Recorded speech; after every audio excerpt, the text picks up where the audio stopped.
जय श्री कृष्णा। राधे राधे दोस्तों, घर में पैसा नहीं टिकता तो आज ही 10 चीज घर से हटा दो, अमीर बनने से कोई नहीं रोकेगा। 10 वास्तुदोष। वीडियो शुरू करने से पहले कृपया आपसे अनुरोध है, आप श्री कृष्ण के भक्त हैं तो कमेंट बॉक्स में लिख दीजिए जय माता लक्ष्मी। वास्तुशास्त्र में दिशा और चीजों का सही जगह पर होने का बड़ा महत्व होता है। बहुत पैसा कमाने के बाद भी अगर आपके घर में धन दौलत की कमी है तो जरूर आप कोई न कोई गलती कर रहे हैं। अगर अचानक आपके दिन बदलने लगे, 6 दिन बुरे दिनों में बदल जाएं, तो आप संभल जाएं। आपने कई बार लोगों को यह कहते सुना होगा कि घर में धन नहीं दिखता है, बिना मतलब के खर्चे होते रहते हैं। वहीं घर में हमेशा तनाव भरा माहौल रहता है। ऐसे में लोग अक्सर खुद की किस्मत को दोष देते हैं, मगर वास्तु के अनुसार घर पर मौजूद कुछ चीजों से भी धन हानि व परेशानियों को न्योता देती है।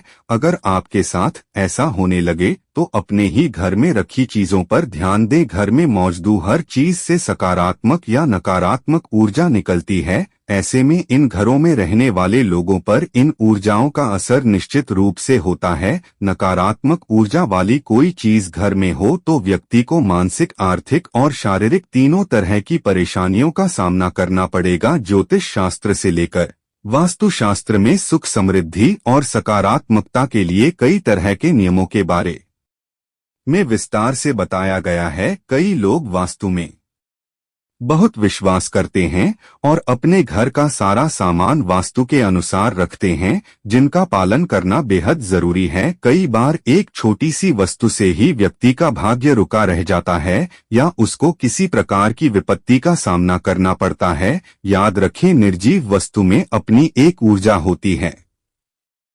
वास्तुशास्त्र में घर से जुड़ी कई चीजों के बारे में विस्तार से बताया गया है, जिसे अपनाने से घर में सुख, शांति, खुशी और सकारात्मकता आती है। घर में मौजूद हर चीज से सकारात्मक या नकारात्मक ऊर्जा निकलती है। ऐसे में इन घरों में रहने वाले लोगों पर इन ऊर्जाओं का असर निश्चित रूप से होता है। नकारात्मक ऊर्जा वाली कोई चीज घर में हो तो व्यक्ति को मानसिक, आर्थिक और शारीरिक तीनों तरह की परेशानियों का सामना करना पड़ेगा। वास्तुशास्त्र अनुसार घर में क्या रखना चाहिए और क्या नहीं, यह जानना जरूरी है। वस्तुएं घर में नहीं रखना चाहिए जिससे घर में नकारात्मक ऊर्जा का विकास होता है और जीवन दुखमय बन जाता है। पहले हम उन वस्तुओं के बारे में बताएंगे जिनके बारे में आप नहीं जानते हैं। आपसे अनुरोध है, कृपया हमारे चैनल पर पहली बार आए हैं तो चैनल को सब्सक्राइब अवश्य कीजिएगा। वीडियो पसंद आए तो दोस्तों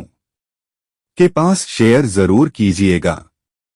नंबर 1, कोई भी देवी देवताओं की मूर्ति या चित्र। दोस्तों, देवी देवताओं की फटी हुई और पुरानी तस्वीरें अथवा खंडित मूर्तियों से भी आर्थिक हानि होती है। आपसे अनुरोध है, उन्हें किसी पवित्र नदी में प्रवाहित कर देना चाहिए। इसके अलावा देवी देवताओं के चित्रों से घर को नहीं सजाएं चाहिए। कुछ लोग ढेर सारी मूर्तियां इकट्ठी कर लेते हैं जो कि वास्तुदोष निर्मित करते हैं। उनके चित्र या मूर्ति की संख्या और स्थान निश्चित होते हैं। इसके अलावा कुछ लोग आजकल भगवान के ऐसे चित्र लगा लेते हैं जो कि परंपरागत नहीं है, जैसे चिलम पीते शिवजी या विकराल रूप के भैरव। नंबर 2, वास्तुशास्त्र के अनुसार अपने घर या ऑफिस में सांप, गधे, उल्लू, स्वर्ग, बांस, चमगादड़, गिद्ध, कबूतर, कौन जैसे पक्षियों और जानवरों की तस्वीरें कदापि न लगाएं। यह आपके परिवेश में हिंसात्मक दृष्टिकोण को बढ़ावा देते हैं। जिसके तौर पर रुमाल किसी से जिस के तौर पर रुमाल लेना या किसी का रुमाल यूज करना आपके लिए घाटे का सौदा हो सकता है। वास्तुशास्त्र में किसी से फ्री में रिमांड लेने के लिए मना किया गया है। ऐसा करने से आपका संबंधित व्यक्ति से झगड़ा हो सकता है और रिश्ते में खटास आ सकती है। नंबर 3, अगर आप बस रखने के शौकीन हैं तो जानिए, वास्तु नियम पर्स या तिजोरी में धार्मिक और पवित्र वस्तुएं रखें जिनसे सकारात्मक ऊर्जा का संचार होता है। वास्तुशास्त्र के अनुसार कभी भी फटा हुआ पर और टूटी हुई तिजोरी नहीं रखनी चाहिए। जेब में भी कभी भी फैले हुए पैसे न रखें। नंबर 4, टूटी फूटी चीज का वस्तु समझाते हैं टूटे फूटे बर्तन, दर्पण, इलेक्ट्रॉनिक सामान, तस्वीर, दीपक, पलंग, घड़ी, झाड़ू, मग, फर्नीचर, चाहे कोई भी टूटे फूटे सामान हो, घर में नहीं रखना चाहिए। इससे घर में नकारात्मक ऊर्जा का निर्माण होता है और सकारात्मक ऊर्जा घर से निकल जाती है और व्यक्ति मानसिक परेशानियां झेलता है। घर में कोई भी टूटा हुआ सामान है तो उसे मरम्मत करवा लें, अन्यथा उसे घर से बाहर फेंक दे। ऐसी वस्तुएं नकारात्मक ऊर्जा पैदा करती हैं। नंबर 5, पूजा के कलश खाली रखने में भी लगता है वास्तु दोष। पूजा घर में रखें, कलश को कभी खाली नहीं रख करना चाहिए। हम आपको बता दें कि पूजा कलश में ब्रह्मा, विष्णु और महेश का वास होता है। पूजा कलश का संबंध व्यक्ति के जीवन से है, इसलिए पूजा कलश को कभी खाली न रखें। कलश में गंगाजल जरूर भरकर रखें, इससे घर में सुख समृद्धि आती है और उन्नति प्रगति के सभी रास्ते खुल सका है। नंबर 6, सजावटी वस्तुएं या कलाकृतियां। कुछ लोग घर को कलात्मक लुक देने के लिए नकली या कांटेदार पौधे लगा लेते हैं। वास्तुशास्त्र के अनुसार घर में कांटेदार पेड़ पौधे न लगाएं, इससे पारिवारिक संबंधों में भी कांटों की चुभन पैदा होने लगती है, जिसे घर के सभी सदा स्त्रियों का मति भ्रष्ट हो जाता है। कई लोग पुरानी या फालतू चीजों से भी अपना घर सजाते हैं, जो कि ऐसा करना अच्छा नहीं माना जाता है, जो कि गलत है। ऐसी वस्तुएं घर में नकारात्मक ऊर्जा को बढ़ावा देती हैं। वास्तु के अनुसार जब घर में नकारात्मक ऊर्जा में बढ़ोतरी होती है, इस के साथ ही स्वास्थ्य संबंधी समस्याएं भी हो सकती है। यदि कलाकृतियों के नाम पर कुछ ऐसी वस्तुएं या पेंटिंग हैं जिसमें सूखे हुए पेड़ पौधे हो या मानवरहित उजाड़ शहर हो, बिखरा हुआ घर हो, जो मानी तो जाती हैं कलात्मक, लेकिन वास्तुशास्त्र अनुसार ये सभी नकारात्मक ऊर्जा पैदा करती हैं। नंबर 7, हानिकारक वस्तुएं। मित्रों, घर में ऐसी कई हानिकारक वस्तुएं होती है जिसके घर में रखे जाते हैं तो घर का वातावरण विषैला बन जाता है, जहां स्थूल रूप से दिखाई नहीं देता, लेकिन हवा का गुण धर्म इससे बदल जाता है। ऐसे कई वस्तुएं हैं जो हमारे घर में आसपास होती है, जैसे यहाँ वहाँ घर में बिखरी ढेर सारी दवाइयाँ और टॉयलेट क्लीनर, शोर, फिनाइल, जहरीले रसायन, कीटनाशक और भी मच्छर मारने की दवा। सभी तरह की हानिकारक वस्तुओं के लिए एक स्थान नियुक्त होना चाहिए, और वह भी ऐसा जहाँ वे सुरक्षित रखी हो। ऐसी वस्तुओं के लिए अलग से लकड़ी या लोहे का एक बॉक्स बनवाएं और उसने रखें, जो किचन और बच्चे और बेडरूम से दूर हो। वास्तु दोष मिटाने के लिए कपूर रखें। यदि घर के किसी स्थान पर वास्तुदोष निर्मित हो रहा है तो वहां एक कपूर की टिकिया रख दें। जब वह टिकिया गलकर समाप्त हो जाए तब दूसरी 2 टिकिया रख दें। इस तरह बदलते रहेंगे तो वास्तु दोष निर्मित नहीं होगा। नंबर 8, मकड़ी का जाला। दोस्तों, घर में बनने वाले मकड़ी के जाले तुरंत हटा दें, इनसे आपके अच्छे दिन बुरे दिनों में बदल सकते हैं। ध्यान से देखने पर मकड़ी का जाला घर के कोने कोने में रहता है और उसे हटाना जरूरी है। कुछ लोग उनको हटाने से डरते हैं क्योंकि इससे किसी के घर को तोड़ने का आभास होता है, लेकिन इसे तोड़ना जरूरी है क्योंकि मकड़ी जाला रहने के लिए नहीं, शिकारी को फंसाने के लिए बनाती है।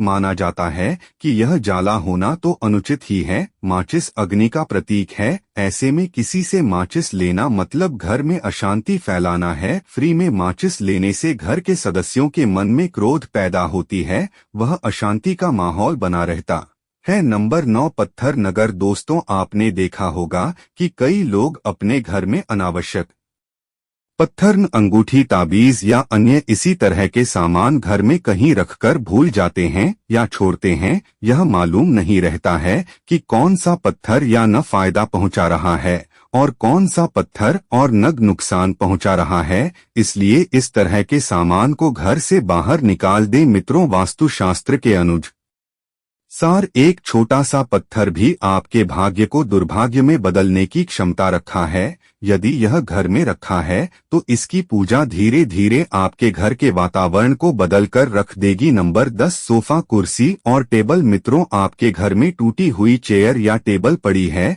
तो उसे तुरंत घर से हटा दें या उसे मरम्मत करवा दें, यह आपके पैसों और तरक्की को रोक देती है। सोफा कुर्सी टेबल कैसी हो इसका भी वास्तु होता है। यह भले ही सुंदर और साफ हो लेकिन कभी कभी उनकी बनावट या आकार प्रकार भी घर में नकारात्मक ऊर्जा का विकास करती है। इसलिए किसी तो शास्त्री के जानकारों से पूछकर ही ये चीजें खरीदे। घर के दरवाजा दक्षिण की तरफ है तो वास्तु दोष लगेगा। यदि आपका घर दक्षिण मुखी है तो आप सबसे पहले घर के सामने द्वारा से दोगुनी दूर पर नीम का एक पेड़ लगाएं। दूसरा यह कि द्वारा के ऊपर पंचमुखी हनुमान का चित्र लगाएं। आदमकद दर्पण भी लगा सकते हैं। मुख्य द्वार के ऊपर पंचधातु का पिरामिड लगवाने से भी वास्तु दोष समाप्त होता है। गणेश जी की पत्थर की मूर्ति बनवाई जिनकी पीठ आपस में जुड़ी हो। इस जुड़ी गणेश प्रतिमा को मुख्य द्वार के बीचों बीच चौखट पर फिक्स कर दें ताकि एक गणेश जी अंदर को डोट और एक बाहर को वास्तु जड़ से खत्म करने के लिए सुंदरकांड या रामचरित का पाठ। घर के वास्तु दोष को दूर करने के लिए समय समय पर रामचरित का पाठ या सुंदरकांड का पाठ करवाते रहें। इससे घर की नकारात्मक ऊर्जा बाहर निकाल जाएगी। यूं तो शनिदेव के प्रकोप से बचने व उनकी कृपा पाने के लिए उन्हें तेल चढ़ाया जाता है, लेकिन किसी से मुफ्त में तेल लेना आपको बहुत भारी पड़ सकता है। ऐसा करने से आपको आर्थिक तंगी का सामना करना पड़ सकता है। काला तिल भूलकर भी किसी से मुफ्त में या दान में किसी से काला तिल नहीं लेना चाहिए। काले तिल का सीधा संबंध राहु केतु और शनि से माना जाता है। ऐसे में काला तिल मुफ्त में लेने से आपको बड़ी मुसीबतों का सामना करना पड़ सकता है। सुई भूलकर भी फ्री में किसी से सुई ना लें। ऐसा करना आपके वैवाहिक जीवन में क्लेश पैदा कर सकता है, रिश्तों में खटास पैदा करता है, प्रेम संबंधों में बुरा असर पड़ता है। किसी से फ्री में लोहा लेना मतलब खुद मुसीबतों को आमंत्रण देने के बराबर है। लोहे का भी संबंध शनि देव से है। ऐसे में किसी से फ्री में किसी से लोहा लेने से घर में गरीबी व दरिद्रता आती है। किसी के घर से नमक लाने से क्या होगा? नमक घर में जब अचानक से नमक खत्म होने। दोस्तों वीडियो अच्छी लगी हो है तो एक लाइक जरूर करें। धन्यवाद।